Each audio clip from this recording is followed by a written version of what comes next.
ఇప్పుడు ఎక్కడ చూసినా ఒకటే విషయం గురించి డిస్కషన్. మూసీ ప్రక్షాళన, మూసీ సుందరీకరణ. పేరేదన్నా కావచ్చు, కానీ చాలామందిని అక్కడి నుంచి పంపించే, అంటే మూసీ చుట్టుపక్కల ఉన్నటువంటి వాళ్ళని పంపించేటువంటి ప్రయత్నం జరుగుతుంది. డెవలప్మెంట్ పేరుతోని విధ్వంసం అనేది కరెక్ట్ కాదు అనేది చాలామంది మాట్లాడుతున్నటువంటి మాట. మూసీ సుందరీకరణ మీద చాలా ఇష్యూస్ ఉన్నాయి. మాట్లాడేందుకు మనతో పాటు వి ప్రకాష్ గారు ఉన్నారు. సార్ నమస్తే. నమస్తే అమ్మ. మూసీ సుందరీకరణ పేరు మీద ఇప్పుడు దగ్గర దగ్గర 1,50,000 కోట్లు ఏదో అంటున్నారు. అది ఇంకా పెరగవచ్చు కూడా స్టార్ట్ అయిపోయిన తర్వాత. అసలు ఆ సుందరీకరణ పేరుతోని జరుగుతున్నటువంటి ఆ సుందరీకరణ ప్రాజెక్టు మొత్తాన్ని ఎట్లా చూస్తారు అసలు మీరు? వెనకట ఒక సామెత ఉండేనమ్మా, మింగ మెతుకు లేదు మీసాలకు సంపెంగానే ఉన్నాయని.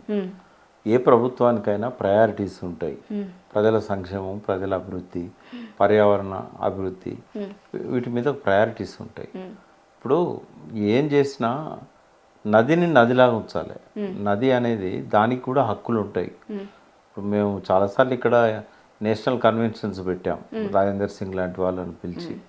నేను ఒకటే చెప్పాను, నేను ఇచ్చిన స్లోగన్ అది, we have to become the voice to the voiceless reverse.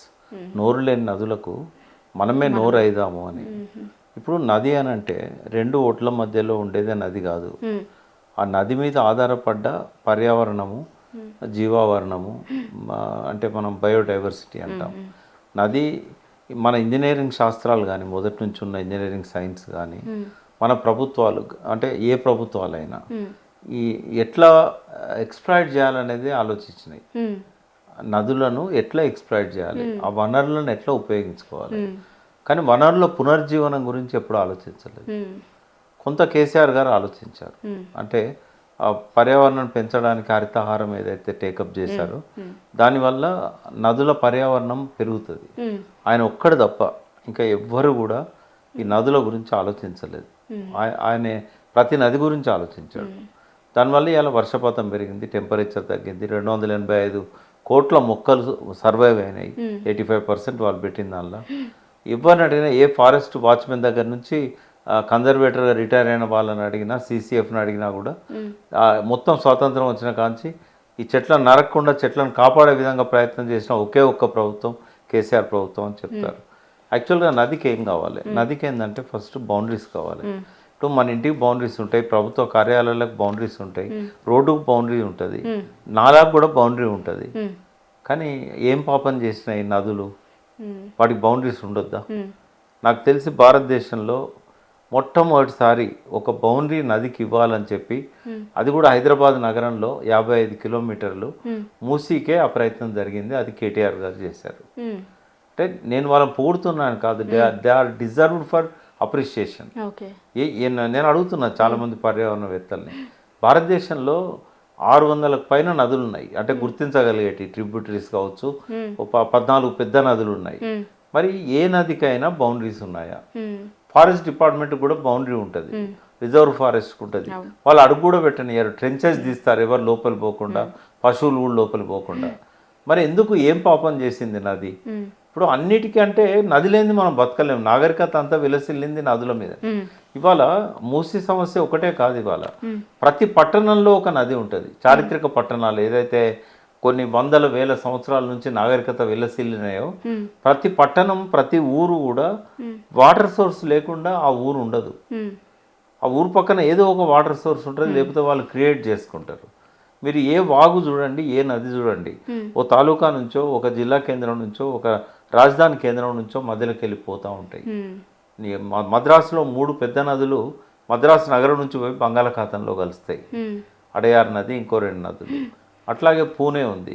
పూణేలో ఈ కృష్ణా భీమా నదికి సంబంధించిన బేసిన్, అందులో 2 నదులు మూలముఠ. ఈ నది పూణే మధ్యలోకి వెళ్ళి వస్తుంది, భీమా కాన్ఫ్లుయెన్స్, అది భీమాలో కలుస్తుంది, భీమా ట్రిబ్యూటరీ. అట్లాగే బొంబాయి నగరంలో కూడా నదులు సముద్రంలో కలుస్తాయి. ఢిల్లీలో కూడా యమునా నది ఉంది, యమునా నది ఒడ్డున ఢిల్లీ నగరం వెలిసింది. ఇప్పుడు చారిత్రాత్మకమైన కలకత్తాలో అసలు ఆ బంగాళాఖాతంలో కలిసే గంగా నదే కలకత్తా నుంచి పోతుంది. మీరు ఏ సిటీ తీసుకున్నా, రాజస్థాన్లో కూడా అజ్మీరు ఇట్లాంటివి ఉంటాయి కదా, మెయిన్గా జైపూరు, ప్రతి దగ్గర నదులు ఉంటాయి. అదంతా నదులు లేనిది ఒకటే ఒక్క దేశం సౌదీ అరేబియా. అందుకే వాళ్ళు రోజుల కొద్దీ నీళ్లు లేకుండా అన్నం లేకుండా అలవాటు పడాలని చెప్పి, ఎందుకంటే నది లేదు కదా, వాళ్ళకు పంటలు లేవు, ఇట్లాంటి సమస్యలు వస్తాయని చెప్పి ఈ రంజాన్ అనేది అక్కడనే ప్రారంభమైంది. ఇప్పుడు రంజాన్ దినాలు యాక్చువల్గా జెడ్డా వాళ్ళ పవిత్రమైన స్థలం, హజ్ యాత్రకు పోతారు. అంటే అంటే రోజుల కొద్దీ నీళ్లు లేకుండా, రోజుల కొద్దీ అన్నం లేకుండా ఉండే పరిస్థితి భవిష్యత్తులో రావచ్చు అని చెప్పి సౌదీ అరేబియాలో నది లేని ఒకే ఒక్క దేశం సౌదీ అరేబియా. ప్రతి దేశంలో నదులు ఉన్నాయి, ప్రతి రాష్ట్రంలో నదులు ఉన్నాయి. ఈ నదులన్నీ నగరాల మధ్యలో నుంచే పోతాయి. మరి ఎవ్వరికీ లేని ఈ తాపత్రయము ఎందుకు రేవంత్ రెడ్డికి ఎందుకమ్మా సుందరీకరణ గురించి? ఇప్పుడు ఫస్ట్ మూసీ నదిని దీన్ని ప్రక్షాళన చేయాలని భావించింది కేసీఆర్. తెలంగాణ రాష్ట్ర సమితి మేనిఫెస్టో డ్రాఫ్టింగ్ కమిటీలో నేను కూడా ఒక సభ్యుని. దానికి అధ్యక్షుడు ఉన్న వ్యక్తి వాళ్ళ కడెం సేర్ కాంగ్రెస్లో ఉన్నాడు. అలా రాసినాం మేము మూసీ నది ప్రక్షాళన గురించి. దాన్ని ఐజిటీజ్గా కేసీఆర్ గారు ఇంప్లిమెంట్ చేయాలని చూశారు. అప్పుడు ఏ సమస్య వచ్చింది? బౌండరీ ఎంతవరకు. కేటీఆర్ గారు దాన్ని అన్ని డిపార్ట్మెంట్లను పిలిచి బౌండరీస్ ఎవరు ఫిక్స్ చేయాలి? రెవెన్యూ ఇన్వాల్వ్మెంట్ ఉంటుంది, మున్సిపల్ ఇన్వాల్వ్మెంట్ ఉంటుంది, ఇరిగేషన్ ఇన్వాల్వ్మెంట్ ఉంటుంది. ముందు బౌండరీ ఫిక్స్ చేయండి అన్నాడు. అయితే బౌండరీస్ ఫిక్స్ చేసే నాటికి బఫర్ జోన్ ఎక్కడ ఉంది, ఎక్కడి నుంచి బఫర్ జోన్ క్యాలిక్యులేట్ చేయాలి, ఇవేవి కూడా లేనట్టే కదా. అంతకుముందు వెనకట ఎప్పుడో 9 మీటర్లు బఫర్ జోన్ పెట్టారు. అది జనరల్గా ఎక్కడైతే నది ఉందో అక్కడ నుంచి 9 మీటర్లు. మరి దీని బౌండరీ ఇక్కడ వరకా, లేకుంటే గత 15-20 ఏళ్లలో కానీ, లేకుంటే 100 సంవత్సరాల్లో కానీ వరదల వల్ల ఇదేమన్నా ఎక్స్పాండ్ అయిందా? నగరం నడిబొడ్డున మాత్రమే రాతి గోడలు ఉన్నాయి మూసీకి, నిజాం పీరియడ్లో కట్టినాయి. బట్ అవతల లేవు కదా. మరి మూసీ బౌండరీ కనీసం ఈ 55 కిలోమీటర్స్ ఏదైతే బాపుఘాట్ నుంచి మూసీ స్టార్ట్ అవుతుంది, బాపుఘాట్ కంటే ముందున్నది గండిపేట మూసా నది మీద ఉంది. మూసా నది ఇటు పక్కన హిమాయత్ సాగర్ ఈసా నది మీద ఉన్నది. దాని మీద ఈసా నది ఎక్కడ స్టార్ట్ అవుతుంది? పరిగి దగ్గర ఎక్కడ గుట్టలలో బోర్డులలో స్టార్ట్ అవుతుంది. మూసా నది అనంతగిరి కొండల్లో స్టార్ట్ అవుతుంది. ఈ రెండు కలిసి బాపుఘాట్ దగ్గర కలుస్తాయి. ఇవి రెండు కాన్ఫ్లుయెన్స్లో కలవడానికి 9 కిలోమీటర్ల పైన అక్కడ హిమాయత్ సాగర్ బ్యారేజ్ డ్యామ్ కట్టారు. డ్యామే అంటారు దాన్ని. ఇక్కడ గండిపేట మీద ఉస్మాన్ సాగర్ డ్యామ్ కట్టారు. అయితే ఆ రెండు రిజర్వాయర్లు కూడా రెండు ప్రయోజనాల కోసం. ఒకటి, ఆ రోజుల్లో జనాభా 4 లక్షల మంది. 4 లక్షల మంది మంచినీటి అవసరాలు తీర్చాలంటే అప్పుడు ఉన్నాయి రెండే చెరువులు, ఒకటి ఉస్మాన్ సాగర్, ఒకటి మీరాలం ట్యాంక్. మీరాలం ట్యాంకు, హుస్సేన్ సాగర్, ఈ రెండు కూడా తాగునీటిని 4 లక్షల మందికి అందించాయి. ఎప్పటి వరకు? 1930 దాకా. ఈ 1930 నాటి గండిపేటను ఈ హిమాయత్ సాగర్ రెండు కూడా కంప్లీట్ అయినాయి.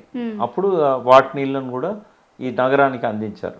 ఎప్పుడైతే ఆ నీళ్ళ నగరానికి అందించడం మొదలుపెట్టారో హుస్సేన్ సాగర్ మీద, మీరాలం ట్యాంక్ మీద శ్రద్ధ లేకుండా పోయింది. నిజాం ఉన్నంత వరకు కొంత పట్టించుకున్నాడు దాన్ని శుద్ధంగా ఉంచడానికి, ఆ నీళ్లను తాగడానికి యోగ్యమైన వాటిగా. కానీ నగర విస్తరీకరణ వల్ల ఏమైందంటే మెల్లమెల్లగా అన్ని ఇండస్ట్రీస్ రావడము, ఆ హుస్సేన్ సాగర్ కాలుష్యమయం కావడము. 1978లో నేను ఇక్కడనే లగడికాపూర్లో కాలేజ్ ఆఫ్ సోషల్ వర్క్లో స్టూడెంట్గా ఉన్నాను. దక్కన్ క్రానికల్ చూసేది రోజు పొద్దున్నే. ఆ రోజు హుస్సేన్ సాగర్ బొమ్మ ఇచ్చారు దక్కన్ క్రానికల్లో. నీళ్లు లేవు, చేపలన్నీ తేలి ఉన్నాయి, కొన్ని లక్షల చేపలు.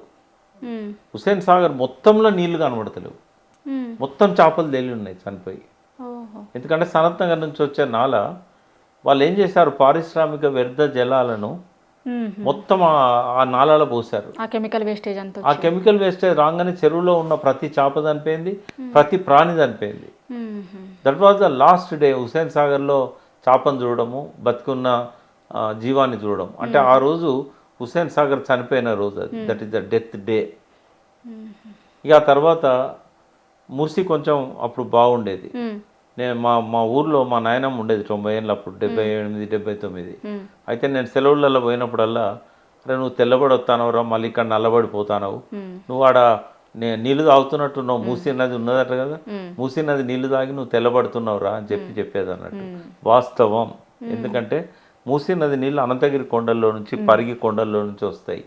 అక్కడ ఏంటంటే మెడిసినల్ ప్లాంట్స్, ఔషధ మొక్కలు ఉండేటి, వాటి వేర్లకి వెళ్ళి వచ్చే నీళ్లు కాబట్టి ఔషధ గుణాలు ఉండేది వాటిలల్లో.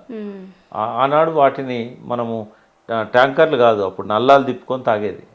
పబ్లిక్ ట్యాప్స్ ఉండేది ఎక్కడ చూసినా కూడా. సో అట్లా ఆ నీళ్ళ ద్వారా రోగాలు నయమయ్యేది. అందుకే ఆ పుప్పొడి కోసమే అక్కడ ఆ ఔషధ మొక్కల యొక్క పుప్పొడి అక్కడ గాలిలో ఉంటుందని చెప్పి నిజాం టీబీ హాస్పిటల్ కట్టించాడు అక్కడ. వాళ్ళకు పరిశుద్ధమైన ఆక్సిజన్ కావాలి టీబీ ఉన్న వాళ్ళకు. అంటే అటువంటి ఒక పవిత్రమైన నదిని నాశనం చేసుకున్నాం. సరే, ఇప్పుడు దేశంలో చాలా నదులు నగరం మధ్యలోకి వెళ్ళిపోతున్నాయి. మరి వీటికి ఏం చేస్తున్నారు? ఎస్టీపీలు పెడుతున్నారు. కేసీఆర్ గారు ఏం చేశారు? మూసి మీద రేవంత్ రెడ్డిది, కేసీఆర్ది ఎటువంటి భిన్నమైన ఆలోచనలు అనేది చెప్పడానికి నేను ఒక 5 to 10 minutes తీసుకుంటా. ఇవాళ కేసీఆర్ గారు ఏం చేశారు?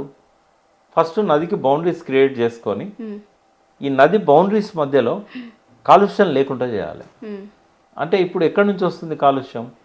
ఒక 58 నాలాలు ఉన్నాయి మొత్తం కాలుష్యం తీసుకొచ్చేటి. ఈ ప్రతి నాలాను ఐడెంటిఫై చేశారు, బౌండరీస్ని ఐడెంటిఫై చేశారు. ఈ కాలుష్యాన్ని నదిలోకి తీసుకొచ్చే ఈ నాలాలు హైదరాబాద్ సిటీలో 55 కిలోమీటర్ల పరిధిలో కిలోమీటర్కి ఒక్కటి చొప్పు ఉన్నాయినా యావరేజ్ ఉన్నాయి. వీటి మీద ఎస్టీపీలు పెట్టాలి. ఎస్టీపీలు పెట్టి ఆ నీటిని శుద్ధి చేయాలి. ఆ శుద్ధి చేసిన నీరు నదిలోకి వదలాలి. అయితే ఈనాటికి అందుబాటులో ఉన్న టెక్నాలజీ ఒక ఎస్టీపీలే. అక్కడక్కడ పర్యావరణవేత్తలు బయోటెక్నాలజీస్తోని కొన్ని రకాల బయో ప్రోడక్ట్స్ వల్ల ఈ ఎస్టీపీ అవసరం లేకుండా కూడా వాళ్ళు చేస్తున్నారు.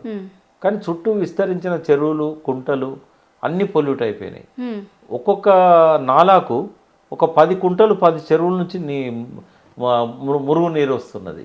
మరి ఇంత పెద్ద క్వాంటిటీలో మురుగునీరు వస్తున్నప్పుడు ఇప్పుడు స్టోరేజ్లో నీళ్ళు ఉంటే దాన్ని శుద్ధి చేయవచ్చు, బయో రెమెడియల్ మెజర్స్. మరి ఫ్లోటింగ్ వాటర్ని ఎట్లా చేస్తారు? ఒక పక్క తీస్తా అంటే ఒక పక్క వస్తూనే ఉంటుంది. అందుకని ఎస్టీపీస్ ప్లాన్ చేశారు. 31 ఎస్టీపీలు కేసీఆర్ గారి పీరియడ్లో నిర్మాణం మొదలైనవి. ఒక్క రోజు మీటింగ్లో జివో తీసుకొచ్చి అడ్మినిస్ట్రేటివ్ శాంక్షన్ ఇచ్చారు 3,600 కోట్లు. వారి బడ్జెట్ ఎంత ఉండే 16,000 కోట్లు. రేవంత్ రెడ్డిదేమో 1,50,000 కోట్లు. కేసీఆర్ది 16,000 కోట్లే. అది అమికబుల్, అంటే సాధ్యం అయ్యేది ప్రభుత్వానికి. ఎందుకంటే సంవత్సరానికి ఒక 1,000-2,000 కోట్లు 3,000 కోట్లు పెట్టినా కూడా ఒక 5 ఏళ్లలో ఆ ప్రాజెక్ట్ అయిపోయేది. అయితే అంతులేని కథ లేదు దాని వెనకాల. సింపుల్ ఏంటంటే మూసీలో మళ్ళీ మురుగునీరు స్థానంలో మంచినీరు ప్రవహించాలి. ఇవాళ అత్యంత పెద్ద ఎస్టీపీ నాగోల్లో పెట్టారు. మొన్న కేటీఆర్ కూడా దర్శించి వచ్చాడు. అది one of the best and high quantity STP. అది దాదాపు ఒక 980 ఏమో MLDs, million gallons per day. అయితే అటువంటి ఒక పెద్ద ఎస్టీపీని నాగోల్లో పెట్టించారు. ఇది ఒక సక్సెస్ఫుల్ మోడల్. ఉన్నంతలో దాన్ని కనుక కరెక్ట్గా మంచిగా ఫంక్షన్ చేయిస్తే, సరే వాళ్ళకున్న శ్రద్ధ తర్వాత వచ్చిన కాంగ్రెస్కి ఉండకపోవచ్చు. అది దానికి తాళమేయచ్చు. ఎందుకంటే పెన్షన్ ఇవ్వడానికే డబ్బులు లేవు, కరెంట్ బిల్లులు కట్టడానికి ఎక్కంటది. ఇది కొంచెం శ్రమతో కూడుకున్నదే కాక ఖర్చుతో కూడుకున్నది. ఎవ్రీడే దాని మీద ఇది ఉండాలి.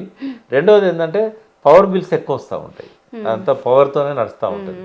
కాబట్టి ఇది చేయలేక దానికి తాళాలు ఎత్తారు. లేకుంటే ఏదో మెకానికల్ డిఫెక్ట్ వచ్చిందని చెప్పి కరెంట్ బిల్ తప్పించుకోవడానికి వదిలేస్తారు దాన్ని.